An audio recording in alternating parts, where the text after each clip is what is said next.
Hey guys, tonight we're not just talking about history, we're stepping right into it. Imagine, if you will, the deepest hour of night, just before the faintest blush of dawn kisses the horizon. You're not in your cozy bed, are you? No, you're nestled on a hand-woven mat, perhaps a thin blanket pulled tight against the pre-dawn chill, the vast, inky canvas of the Sahara stretching endlessly around you. The air bites with a crispness that city dwellers rarely know, carrying the faint, earthy scent of sand and distant camel. You can practically taste the dust, even in your sleep-addled state. The only sounds are the gentle murmur of the wind, a rustle from a nearby tethered goat, and the steady, ancient rhythm of the desert itself. This isn't just a story, it's an immersion. And let's be real, you probably won't survive this if you're expecting central heating and a Starbucks. So, before you get comfortable, take a moment to like the video and subscribe, but only if you genuinely enjoy what I do here. Feel free to drop your location and local time in the comments. It's always wild to see where you're all tuning in from. Now, dim the lights, maybe turn on a fan for that soft background hum, and let's ease into tonight's journey together. You feel it before you see it, the subtle shift in the air, a gradual lightening of the profound darkness that has enveloped the Tuareg camp. The stars, which moments ago seemed close enough to pluck, begin to recede, their fierce brilliance softening as a faint, ethereal gray permeates the eastern sky. The air, still sharply cold, carries a new, almost expectant stillness. You instinctively pull your blanket closer, feeling the rough texture of the wool against your cheek. The world around you is slowly, almost imperceptibly, coming to life. This isn't an alarm clock jolting you awake, nor the blare of city traffic. It's a primal awakening, dictated by the turning of the earth and the slow, inevitable creep of the sun. You hear the first stirrings, a low cough from a tent nearby, the soft clinking of metal as someone begins to gather supplies, the distant, guttural grumble of a camel adjusting its position. The silence of the desert night isn't absolute, but rather a symphony of quiet, organic sounds. As the gray light intensifies, subtle details of your surroundings begin to emerge. The intricate patterns woven into the sides of the tents, the contours of the dunes just beyond the camp's periphery, the rough-hewn posts of a temporary enclosure for the animals. It's a landscape sculpted by wind and time, vast and unforgiving, yet possessing a stark, undeniable beauty. Historians still argue whether the Tuareg's iconic blue dye, which you might just glimpse on a sleeping figure's wrapped head, was originally chosen for its practical cooling properties or purely for its symbolic significance. Either way, it's a mainstream historical fact that this Blue People moniker has stuck for centuries. You push yourself up, feeling the stiffness in your limbs from sleeping on the hard ground. The morning chill truly bites now, a sharp contrast to the blistering heat that will dominate the midday hours. You see figures begin to emerge from their tents, shrouded in their flowing robes, moving with an unhurried grace born of generations spent navigating this demanding environment.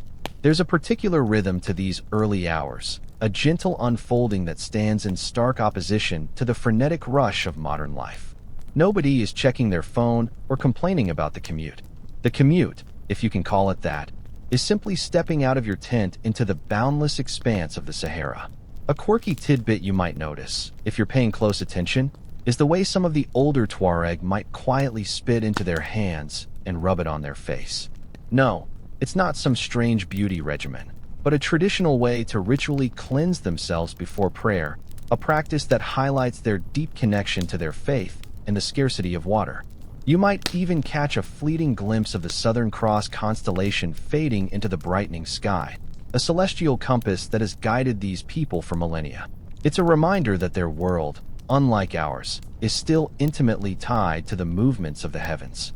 It's hard to imagine anyone hitting snooze on their cosmic alarm clock out here, isn't it? The sun waits for no one, certainly not for those still dreaming of air conditioning. The desert, you see, isn't just a place, it's a way of life, and the dawn is its gentle, unyielding master. As the first rays of the sun finally pierce the horizon, painting the sky in fiery hues of orange and rose, a palpable shift occurs within the camp. The crisp air still holds its morning bite, but a new energy, quiet and purposeful, begins to stir.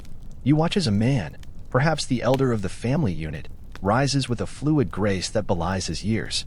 He turns eastward, facing the nascent light, and begins the ritual of prayer. His movements are slow and deliberate, each bow and prostration a testament to a faith deeply woven into the fabric of daily life. This isn't a rushed obligation, it's a profound communion, an unhurried acknowledgement of a higher power that has guided his ancestors through these same vast lands for centuries. You notice others around you following suit, their silhouettes stark against the brightening desert. Women attend to the younger children, their voices soft as they begin to murmur. The rhythm of the camp is still gentle, a far cry from the cacophony that often greets urban mornings. Here, the dawn is met with reverence, not resistance. It's a daily reset, a moment to center oneself before the demands of the day inevitably begin to assert themselves. And speaking of demands, you can almost hear your own coffee maker groaning in protest at this entirely manual morning routine. No electric kettles here, folks. One of the most iconic rituals, and perhaps the first real sin to tantalize your senses, is the preparation of tea.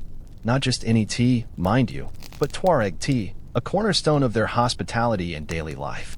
You watch as a small fire is carefully coaxed to life, typically using dried camel dung, a remarkably efficient and readily available fuel source, surprisingly odorless once it's burning well. A small, ornate teapot, often made of silver or hammered brass, is placed on the coals. The process is meticulous, almost ceremonial.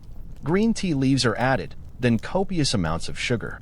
And when I say copious, I mean enough to make a dentist weep openly. This isn't a delicate brew. It's potent, sweet, and served in tiny glasses. Historians still argue whether the practice of preparing and drinking tea, particularly green tea, was introduced to the Sahara by Arab traders or if it has an even older, more complex origin, perhaps even stemming from ancient trans-Saharan trade routes with the East. Regardless of its exact lineage, it's a mainstream historical fact that tea became absolutely central to Tuareg culture, a symbol of welcome and social bonding. It's served in 3 rounds, each with a different strength and significance. The first, strong as life. The second, sweet as love. And the third, gentle as death. You might be thinking, 3 cups of that much sugar? My teeth are already protesting. But remember, out here, every calorie counts, and the sugar provides much-needed energy for the nomadic lifestyle. A quirky or fringe tidbit you might observe is the way the tea is poured. It's poured from a height, aerating the tea and creating a frothy head in the small glasses. This isn't just for show. It's believed to enhance the flavor and cool the tea slightly. Sometimes, if you're lucky, you'll even see a young boy practicing his pouring skills, often spilling half of it, much to the amusement of the adults. It's a good way to learn patience, and if he spills enough, you might even get a laugh out of it. Probably the only thing you'll find spilling freely in the desert. As the tea brews and the first sips are taken, you feel a sense of warmth, both from the sweet liquid and the shared ritual. It's a moment of quiet camaraderie, a gentle way to transition from the stillness of night to the activity of day. The air is still cool, but the sun is climbing steadily, promising the intense heat to come. For now, though, wrapped in the quiet murmur of conversations and the clinking of small glasses, you're simply part of the flow. You might even find yourself wishing your morning coffee routine had a bit more of this unhurried grace. Just imagine, no rushing to beat traffic, no frantic searches for lost keys, just the profound calm of a desert morning unfolding around you. It's a reminder that sometimes, the simplest things are the most profound. With the last sips of sweet tea warming your belly, the camp begins its purposeful, though still unhurried, transition into the day's work. The sun is now a visible presence, casting long, stark shadows across the sand, and the air, though still pleasant, holds the first whispers of the heat to come. Your attention is drawn to the edge of the camp, where the herders, mostly men and older boys, are already preparing to lead their vital charges, the camels and goats. You watch as the camels, magnificent and seemingly indifferent creatures, are slowly roused. They groan and protest in their own unique camel way, a sound that, to an untrained ear, might sound like a grumpy old man complaining about his morning coffee.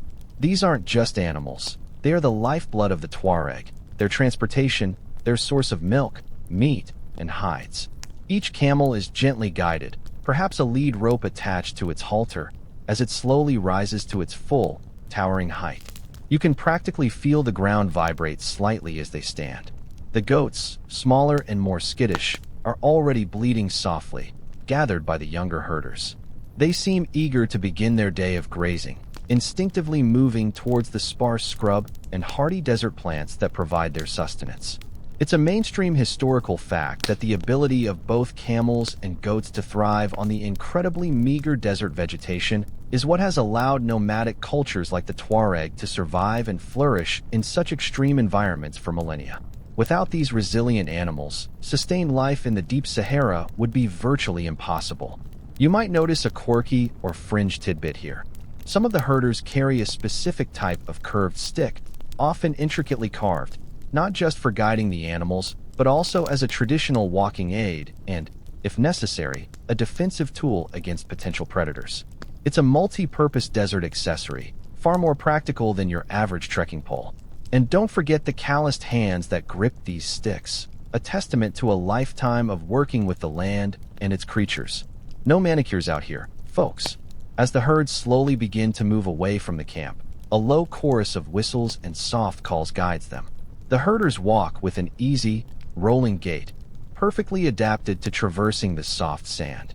You can imagine the thousands of generations who have walked these same paths, following the same instincts, guided by the same rising sun. Historians still argue whether the earliest domestication of camels in North Africa originated with desert nomads, or if it was a practice introduced from the Arabian Peninsula. But either way, the bond between the Tuareg and their dromedaries is undeniable and ancient. You realize that this isn't just a job, it's a way of life, a deep, symbiotic relationship with the animals and the land. There's no clocking in, no office cubicle, just the vast, silent office of the Sahara. The team meeting is a silent understanding between herder and beast, a communication honed over centuries. You might wonder how they keep track of so many animals in such an open expanse, but their knowledge of the terrain, the individual habits of their animals, and the subtle signs of the desert are their GPS. It's a level of awareness that makes our modern reliance on technology seem almost clumsy by comparison. Remember that crocodile dung sunscreen from last night? Well, they're still using natural methods for everything, from navigation to animal husbandry. The sounds of the departing herds slowly fade into the distance, leaving the camp a little quieter, a little emptier, but with a new sense of purpose. The work of the day has begun, marked by the steady, unhurried rhythms of nomadic life. You can almost feel the gentle thrum of the camel's hooves against the sand, a deep, ancient beat that has echoed across the Sahara for as long as humans have called this harsh, beautiful land home. As the bleating of the goats and the deeper rumbling of the camels fade into the vast silence of the desert, the focus of activity within the camp subtly shifts. Now, it is the women's domain, a hub of quiet industry and skilled artistry. You notice the women of the camp, some older, their faces etched with the wisdom of the desert, others younger, their movements fluid and practiced, gathering in small groups.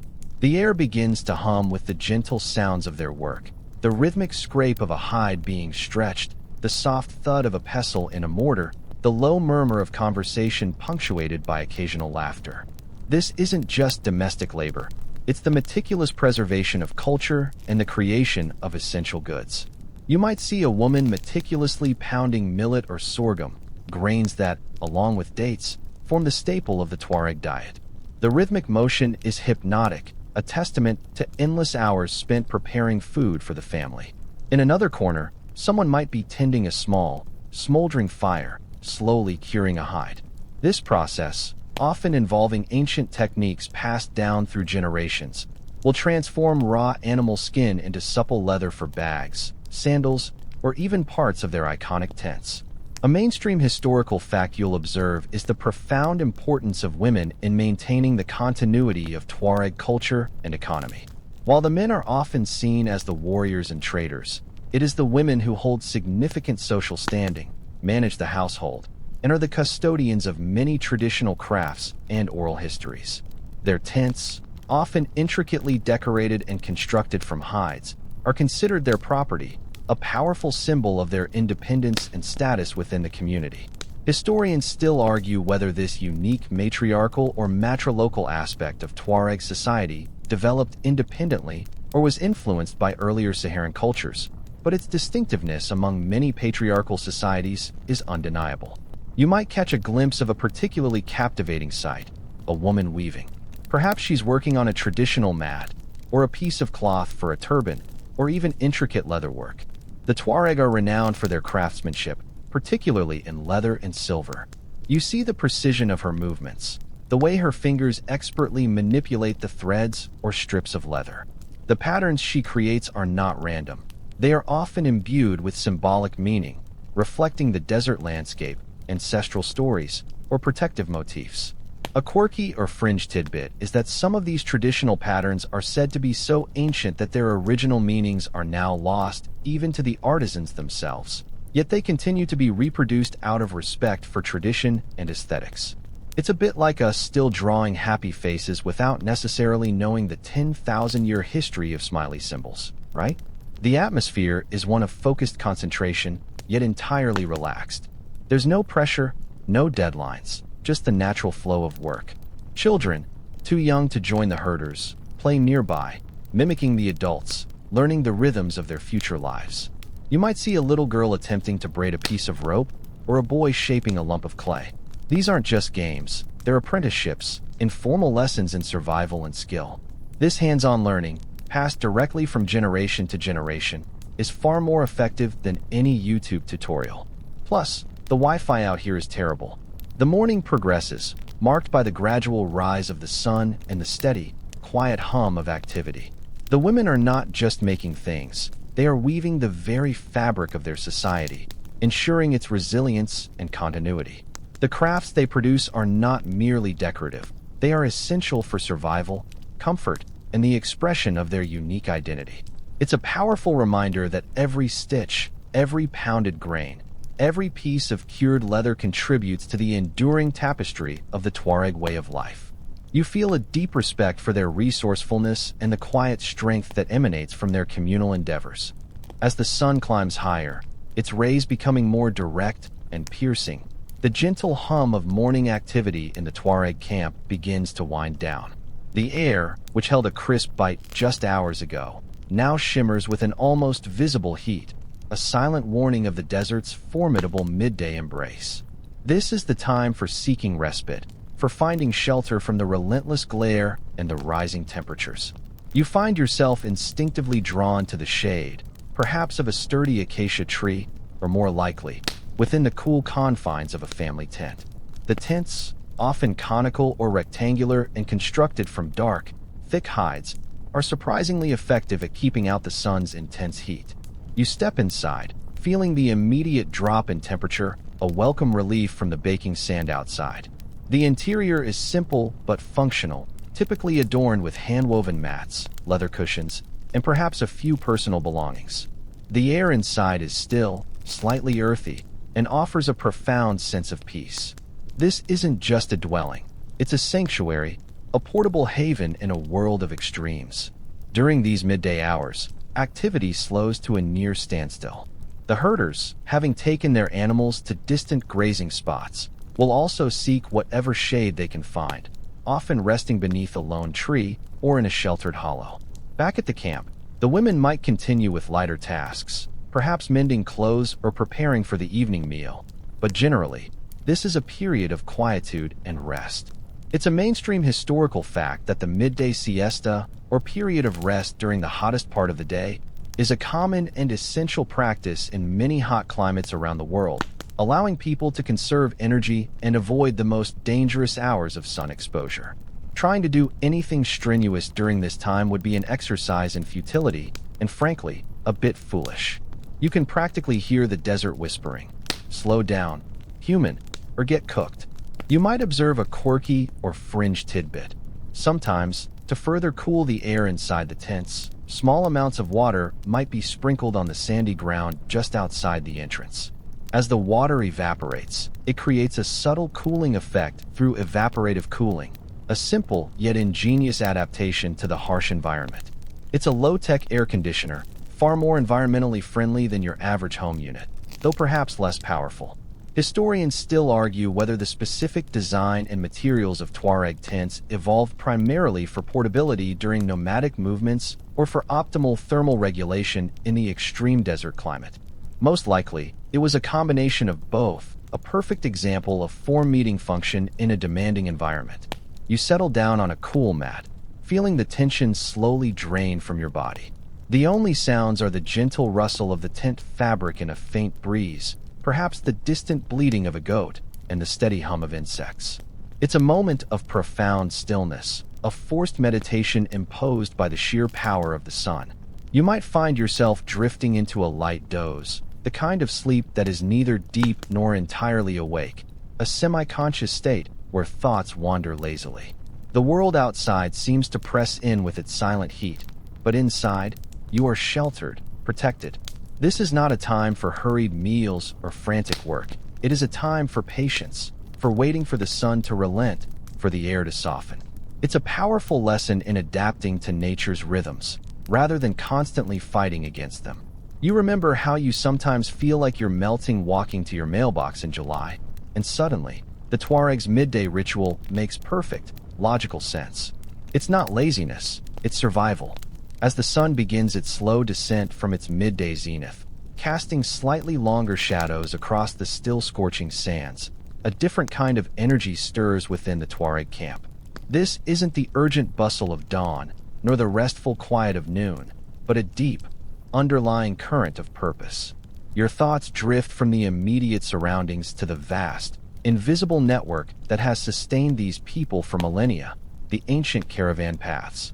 You imagine, stretching out beyond the horizon, the countless routes crisscrossing the Sahara, like veins carrying the lifeblood of trade.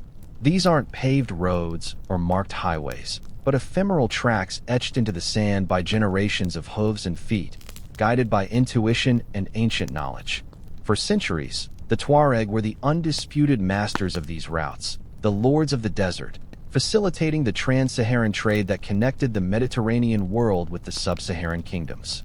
It's a mainstream historical fact that the trans-Saharan trade was a monumental economic engine, moving vast quantities of gold, salt, slaves, textiles, and other goods across one of the most unforgiving landscapes on Earth.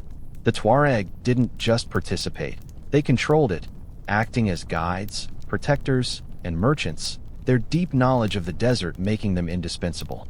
You can almost hear the soft padding of thousands of camel hooves, the creak of leather saddles laden with goods, the distant calls of the caravan leaders. This wasn't just commerce. It was an epic journey of survival and exchange. You might ponder a quirky or fringe tidbit.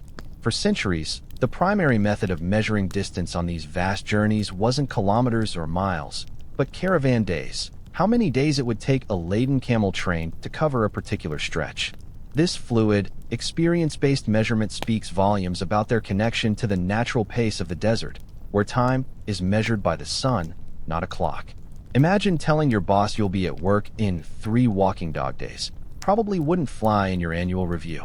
Historians still argue whether the decline of the trans-Saharan trade in the late 19th and early 20th centuries was primarily due to the European colonial powers imposing new borders and trade routes along the coast, or if the advent of steamships and later, railways, simply offered more efficient ways to transport goods.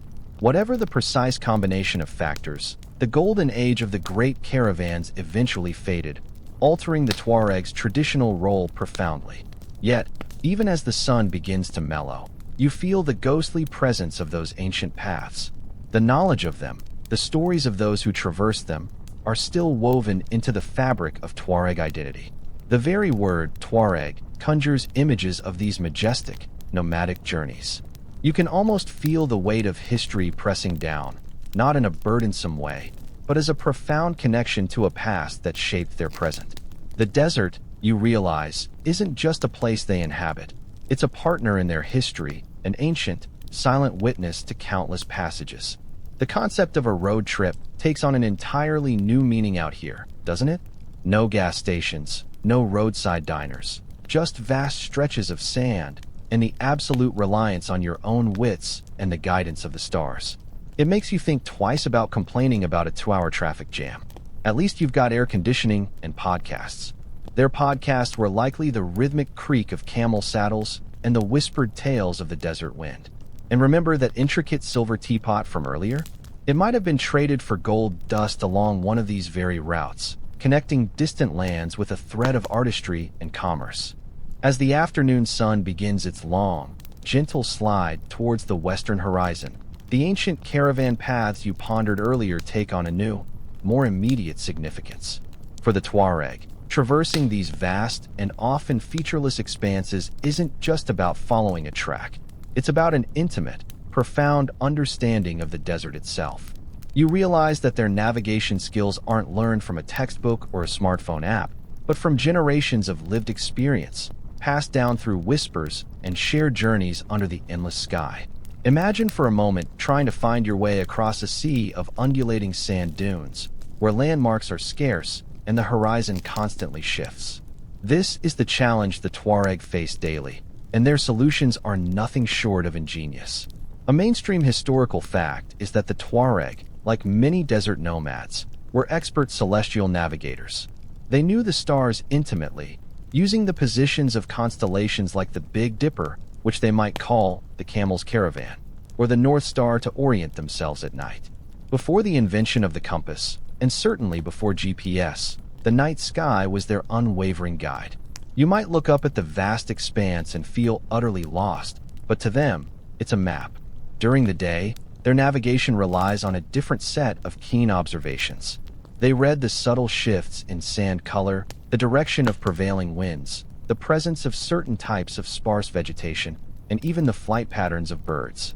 A quirky or fringe tidbit you might learn is that some experienced guides can even detect the presence of underground water by the faint scent of moisture carried on the wind, or by observing the behavior of specific insects and desert animals. It's a kind of sixth sense, developed over millennia of relying on every minute detail the desert offers. Forget Google Maps. These guys have desert telepathy. Historians still argue whether the complex mnemonic devices and oral traditions used to transmit navigational knowledge, including detailed descriptions of specific dunes, rock formations, and even invisible wells, were more effective than early written maps for long-distance desert travel. What's clear, however, is that this knowledge was deeply embedded in their oral history and song, making it both practical and culturally rich. Every journey was not just a physical act, but a reinforcement of their collective memory and wisdom. You consider your own reliance on technology to find your way, the constant checking of your phone, the voice of a GPS guiding you turn by turn.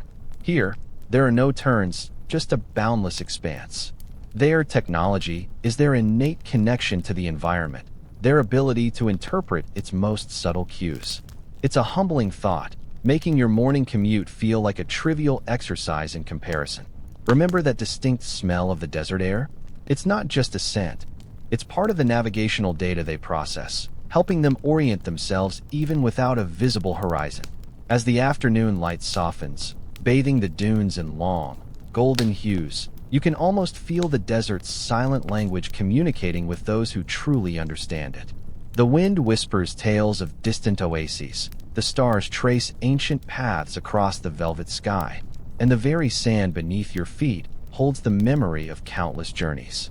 It's a profound realization that survival in such an extreme environment isn't just about physical endurance, but about a deep, almost spiritual attunement to the world around you.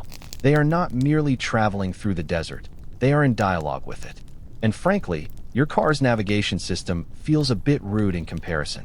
As the intense afternoon heat begins its slow surrender to the lengthening shadows, a different kind of warmth starts to emanate through the Tuareg camp. This isn't the dry heat of the sun, but the inviting glow of communal spirit, often kindled by the very heart of their cultural expression, music, storytelling, and ancient lore. You sense a shift in the air, a loosening of the day's practical demands as the community gathers. You might hear the first tentative notes of a tinda drum, its resonant thrumming a deep, earthy beat that speaks of ancient rhythms. This isn't a modern concert. It's an organic unfolding of sound, often played by women, their hands coaxing a surprisingly rich and varied percussive melody from what is essentially a mortar covered with stretched goat or camel hide. This mainstream historical fact, that the tinda drum is central to Tuareg's social gatherings and ceremonies, particularly those involving women, highlights its role not just as an instrument, but as a cultural anchor. Historians still argue whether the specific rhythmic patterns of Tuareg music originated from indigenous Saharan traditions or were influenced by rhythms from sub-Saharan Africa. Either way, the music is undeniably hypnotic, often accompanying songs that tell epic tales of journeys, love, and legendary heroes. As the music establishes its gentle pulse, the stories begin to flow. You'll hear the voices of the elders, their words rich with the wisdom of countless desert nights. These aren't just bedtime stories, they are the living archives of the Tuareg people. They recount tribal histories, the bravery of ancestors, humorous anecdotes about tricky desert encounters, and intricate riddles designed to test wit and knowledge. You might catch a quirky or fringe tidbit, like a story about a trickster jackal outsmarting a proud lion, or a tale of a hidden oasis that appears only to those pure of heart. These stories are often filled with subtle moral lessons, practical advice for survival, and plenty of lighthearted jokes that make the listeners chuckle softly. It's a bit like their version of YouTube, only with better acoustics and no buffering issues. The act of sharing stories and music around a nascent fire is more than just entertainment. It's a vital mechanism for cultural transmission. Children sit wide-eyed, absorbing every word, every note, internalizing the values and knowledge that will guide their lives. This oral tradition is their library, their school, and their news channel, all rolled into one. There are no written records of many of these tales. They live solely in the minds and voices of the people, making each telling a precious and unique event. Imagine trying to get your daily news delivered by a storyteller who also happens to be a master of riddles and can make a drum sing. It sounds pretty cool, right? The air itself seems to become infused with the stories and songs, carrying them gently across the camp. You feel a sense of profound connection, not just to the people around you, but to the countless generations who have gathered in similar ways, under the same vast sky, sharing the same timeless narratives. It's a powerful reminder that in a nomadic culture where possessions are few, the wealth lies in shared experiences, collective memory, and the enduring power of human connection. Remember that feeling of being completely immersed in the desert earlier? Now, you're immersed in the heart of its people, their vibrant culture humming all around you. The silence of the desert gives way to the soul of its inhabitants, a beautiful exchange as the day softly transitions into evening. As the last vestiges of twilight paint the western sky in fading purples and soft oranges, and the first bright stars begin to pierce the deepening blue, the most anticipated moment of the evening arrives, the preparation and sharing of the evening meal. You've noticed the women of the camp, who earlier were engaged in crafts and conversation, now turn their attention to this vital communal activity. The gentle hum of the tinda drum may still linger, but a new aroma begins to waft through the air, promising sustenance and warmth after a long day in the desert.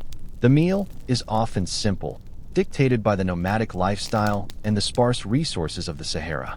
You might smell the earthy scent of millet or sorghum being cooked, perhaps boiled into a thick porridge known as tigella, a staple of the Tuareg diet. Sometimes, if the herd has been particularly fruitful, there might be dried meat added or fresh goat's milk. A mainstream historical fact is that the Tuareg diet is highly adapted to their environment, relying on hearty grains, dates, and the products of their animals, supplemented by occasional game or foraged desert plants when available. Their culinary traditions are a testament to their incredible resourcefulness in a land that yields little. You watch as the food is served, typically placed in a large, communal dish around which the family or group gathers. There are no individual plates here, no separate servings.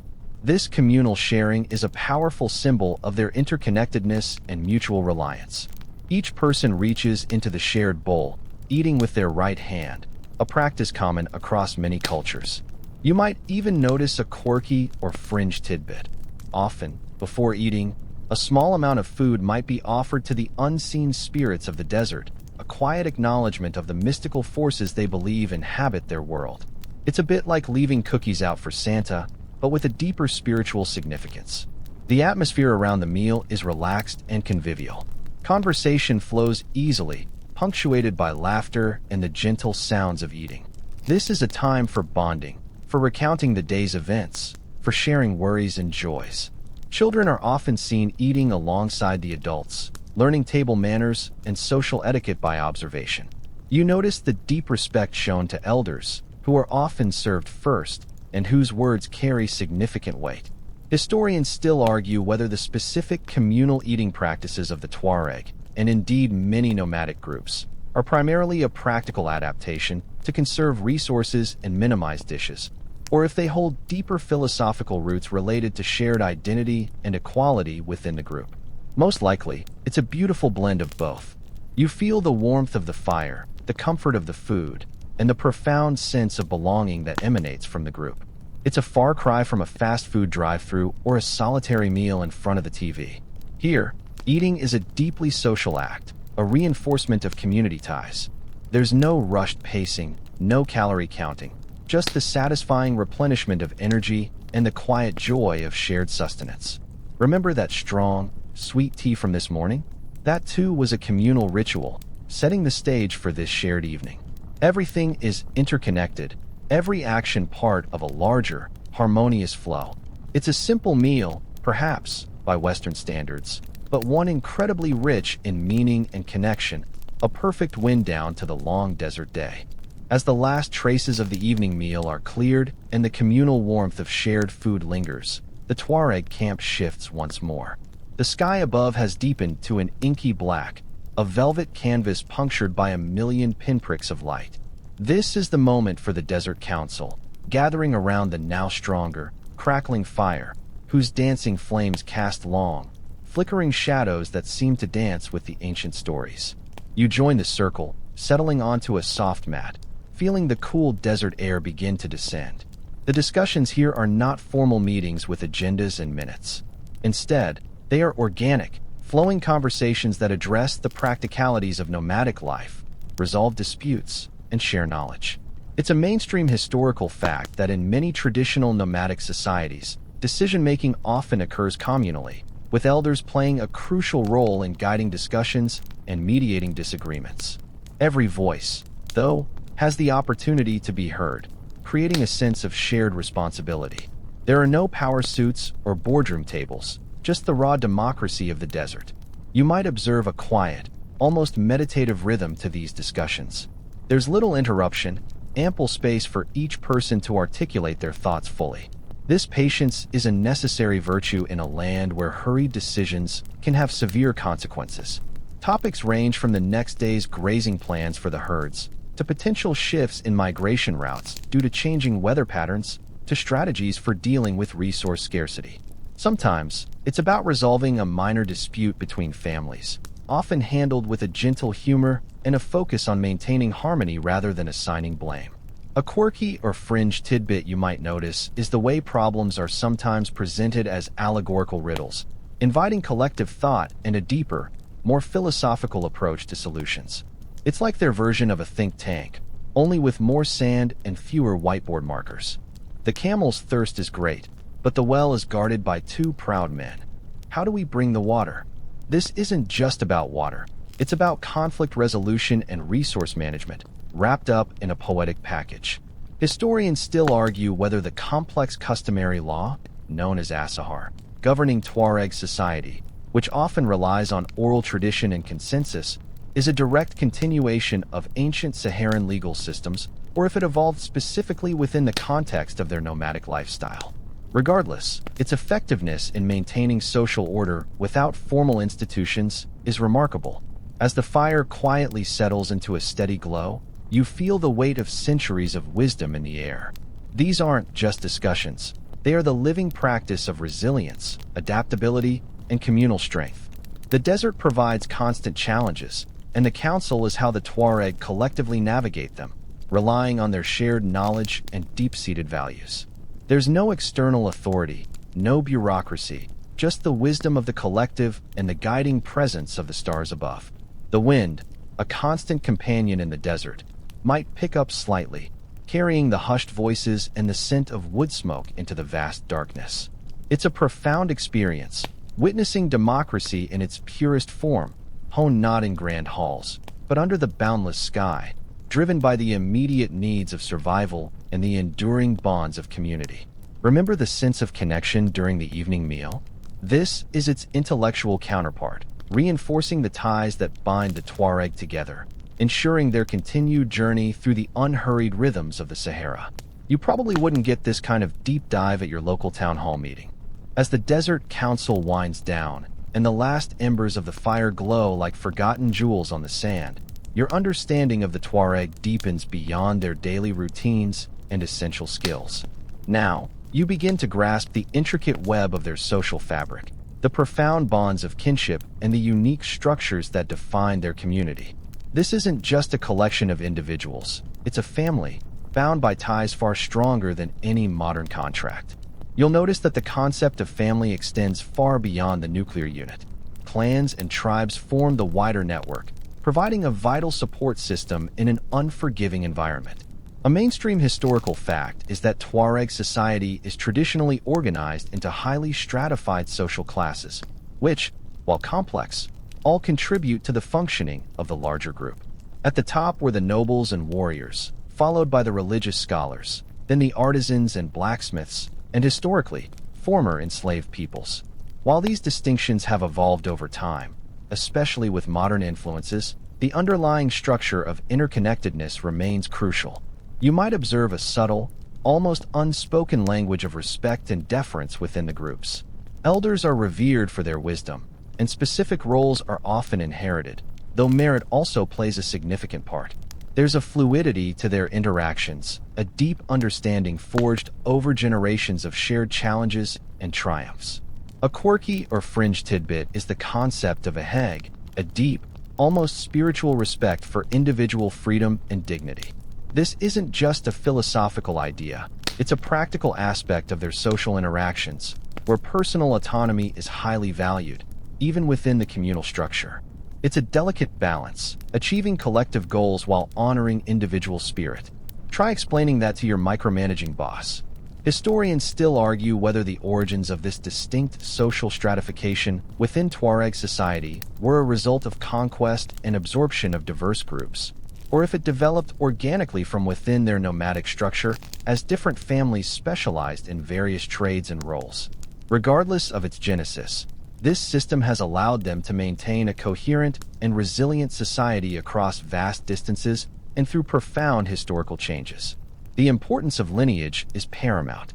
You might hear people refer to their ancestors with pride, connecting themselves to a long line of desert dwellers. This isn't just about heritage. It's about identity, about belonging to something much larger and older than oneself. Each person's place within the kinship network provides a sense of security and purpose. If you ever need help, your family, however distantly related, is your first and often only recourse. As the desert night deepens, you reflect on these intricate bonds. In a world with no fixed addresses, no permanent institutions, kinship is the ultimate safety net. It's the original social welfare system, where everyone has a role and everyone is supported. This deep reliance on family and tribe stands in stark contrast to the often individualistic nature of modern Western societies. Remember how they navigated by the stars and the desert's subtle cues? Their social structure is equally attuned to the nuances of human connection, a complex map of relationships that guides their collective journey through life. It makes your distant cousin who only texts you for birthday money seem almost quaint. As the night deepens and the cool desert air settles in, a stark reality of nomadic life comes into sharper focus. The ever-present challenges posed by the shifting sands and the harsh, unpredictable environment. While the Tuareg have mastered survival in the Sahara, it's not a gentle mastery. It's a constant negotiation with a formidable force. You become acutely aware that the desert, though beautiful, is also a demanding and sometimes perilous adversary. You might hear a whisper about a recent sandstorm or a dry season that extended longer than usual, and suddenly the quiet beauty of the dunes takes on a more ominous quality. A mainstream historical fact is that drought and desertification have been ongoing challenges for nomadic peoples in the Sahara for centuries, forcing migrations and adaptations. The delicate balance of their ecosystem means that even minor shifts in rainfall patterns or temperature can have profound impacts on grazing lands and water sources, threatening the very basis of their existence. You can almost feel the dry air stealing moisture from your skin, a tiny echo of the larger struggle. You might consider a quirky or fringe tidbit. For centuries, some Tuareg have developed an almost supernatural ability to predict weather patterns, not through scientific instruments, but by observing subtle changes in the wind, the behavior of animals, or the quality of the light. They are, in essence, living barometers, their survival depending on their acute environmental awareness. It's a level of attunement that makes your weather app feel like a toy. They literally read the air like a book, predicting a coming sandstorm often long before it manifests as a swirling wall of grit on the horizon. Historians still argue whether the historical periods of more intense aridity or increased rainfall in the Sahara directly correlated with significant shifts in trans-Saharan trade routes or major population movements of nomadic groups. What's clear is that the Tuaregs' resilience is largely thanks to their unparalleled adaptability and mobility, allowing them to seek out greener pastures and water sources as environmental conditions fluctuate. They don't fight the desert, they flow with it, like water seeking the path of least resistance. You feel the cold now, a sharp contrast to the day's heat. The desert, you realize, doesn't offer easy living. Water, that most precious commodity, is a constant concern. Every well, every oasis, is a lifeline, and their locations are guarded secrets passed down through generations. The search for pasture for their animals is an endless quest, dictating their movements and their very way of life. This isn't just about finding food, it's about navigating a world where sustenance is never guaranteed. There are also the dangers of the wild. Though rare, encounters with scorpions or snakes are a reality. And historically, the threat of raids from rival groups or bandits along trade routes was a very real concern, demanding their prowess as warriors. The beautiful blue veil worn by men, the taosleepy, isn't just for cultural identity. It also provides crucial protection against the elements, the sun, the wind, and the ever-present sand. It's a testament to the fact that every aspect of their lives is intertwined with the challenges of their environment.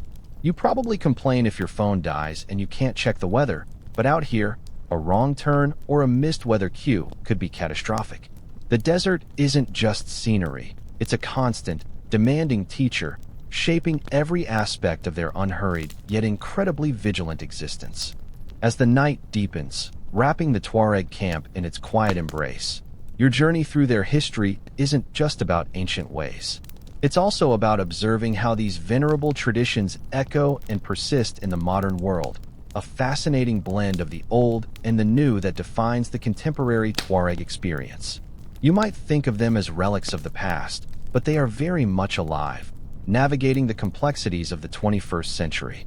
You'll notice that while the rhythm of their days remains deeply traditional, modern influences are not entirely absent. A mainstream historical fact is that many Tuareg, particularly younger generations, now use mobile phones, often charged via solar panels, to communicate across vast distances, staying connected with family members or coordinating movements. This isn't the romantic isolation you might imagine. It's a practical adaptation that leverages modern technology to enhance their nomadic life, not replace it. You might even see a glint of sunlight off a small solar panel propped up near a tent, quietly humming with the energy of the sun. It's a bit like watching a historical documentary, and then someone pulls out an iPhone. Slightly jarring, but undeniably real. You might observe a quirky or fringe tidbit.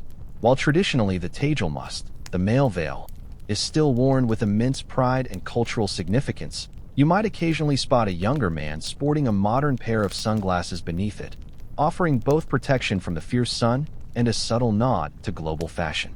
It's a small detail, but it speaks volumes about their ability to selectively adopt elements from the outside world without sacrificing their core identity.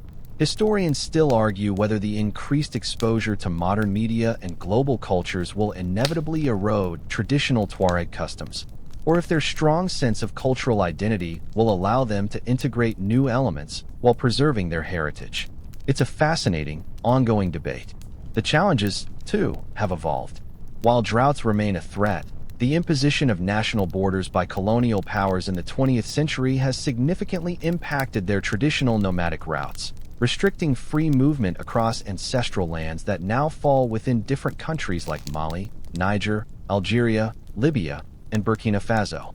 This has led to new struggles over citizenship, resources, and political representation. You realize that their unhurried rhythm of life is now often punctuated by bureaucratic hurdles that their ancestors never faced. Imagine trying to get a visa for your camel.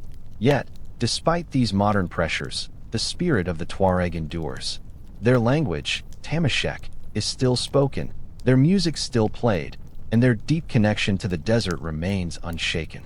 You might even see handicrafts, made with ancient techniques, now being sold in distant markets or online, providing a link to the global economy and helping to sustain their way of life.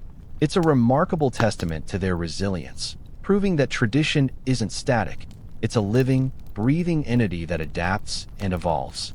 Their ability to fuse ancient wisdom with contemporary tools is a masterclass in cultural survival. You might complain about your internet speed, but they're getting their emails in the middle of nowhere using solar power. Puts things in perspective, doesn't it? As the night deepens further, with the stars now blazing fiercely in the inky blackness, your sense of immersion in the Tuareg world reaches its peak. This isn't just about their daily routines or their adaptability. It's about the very core of their being, the enduring spirit of Azalai. This term, while literally referring to the Great Salt Caravans, has come to symbolize something far deeper for the Tuareg: their fierce independence, their unwavering resilience, and their profound connection to freedom. You sense it in the way they move, unburdened by material possessions, ready to shift their entire world at a moment's notice. This freedom isn't about being untethered from responsibility. It's about being unconstrained by boundaries, both physical and metaphorical. A mainstream historical fact is that the Tuareg resisted colonial rule more fiercely and for longer than many other groups in the Sahara, a testament to their deep-seated desire for self-determination and their reluctance to be governed by external powers. Their history is punctuated by acts of defiance and a refusal to abandon their nomadic way of life, even in the face of overwhelming odds. You might ponder a quirky or fringe tidbit. Legend has it that the distinctive tagelmust, the blue veil worn by men, isn't just protection from the elements, but a symbol of their freedom and a defiance against external authority. Unlike many other cultures where women veil, among the Tuareg it is the men who traditionally cover their faces, a practice linked to respect, modesty, and a unique cultural identity. It's a striking reversal of norms, symbolizing their distinct approach to life. Historians still argue whether the practice of men veiling originated from practical reasons related to desert conditions, like sand and wind, or from deeper social and religious customs that evolved over time. Either way, it's a powerful visual representation of their unique spirit. The resilience of the Tuareg is not just about physical endurance. It's about a mental fortitude, a refusal to be broken by hardship or the pressures of the modern world. They have weathered droughts, political upheavals, and economic shifts, yet their core identity as a nomadic, independent people remains remarkably intact.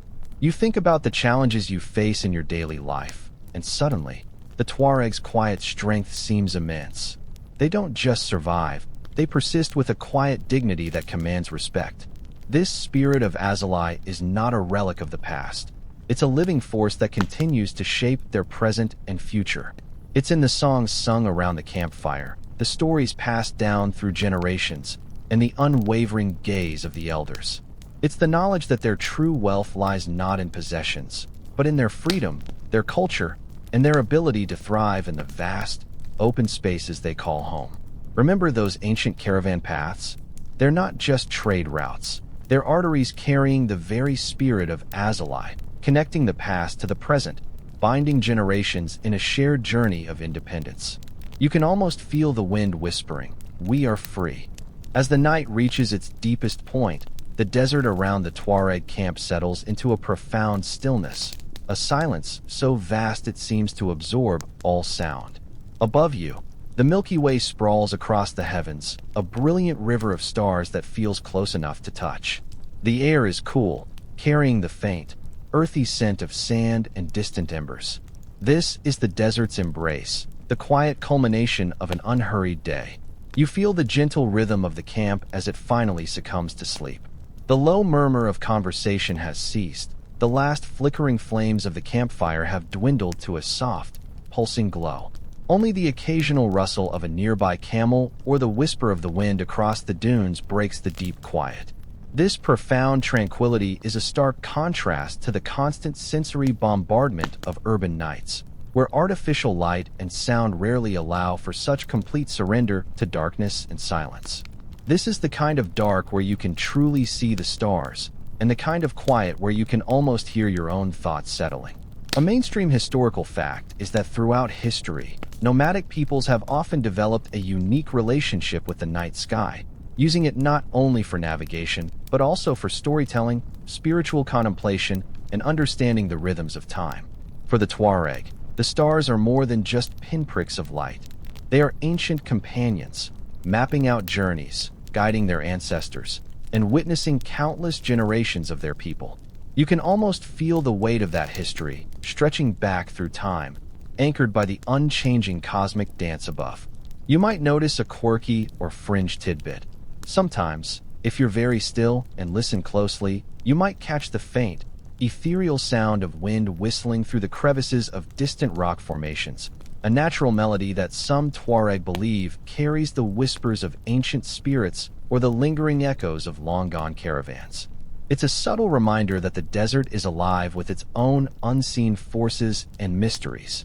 Historians still argue whether the deep spiritual beliefs of the Tuareg, which often involve both Islamic tenets and pre-Islamic animistic traditions, are a testament to their enduring cultural syncretism or a pragmatic adaptation to the harsh and unpredictable nature of their environment. Perhaps it's simply a way of finding meaning and comfort in a boundless, formidable landscape. As you lie there, perhaps drifting into the soft edges of sleep, you feel a deep sense of peace settle over you. The unhurried rhythms of the Tuareg day, from the chill of dawn to the warmth of the midday sun, from the communal meals to the starlit conversations, have offered a profound lesson. It's a lesson in patience, in resilience, in the power of community, and in the beauty of living in harmony with nature's grand design. There's no rush, no pressure, just the steady, ancient pulse of life in the Sahara. You're not just observing. You're experiencing a way of life that has persisted for millennia, a testament to the enduring human spirit in one of the world's most challenging yet captivating environments. Your thoughts begin to soften, drifting like sand on the wind. The images of the day, the vivid blue robes, the patient camels, the crackling fire, begin to blur at the edges. The vastness of the desert seems to embrace you, a gentle, silent guardian. Feel the coolness of the air, the soft earth beneath you. Let the distant whispers of the wind carry you deeper, deeper into the quietude of this ancient land. The world outside the tent, with its rushing demands and ceaseless noise, seems incredibly far away now. Here, under the infinite sky, there is only the profound, calming stillness of the desert night. Let its timeless rhythms lull you, its gentle silence enfold you. Drift, now, into that peaceful darkness, a journey complete, a spirit at rest.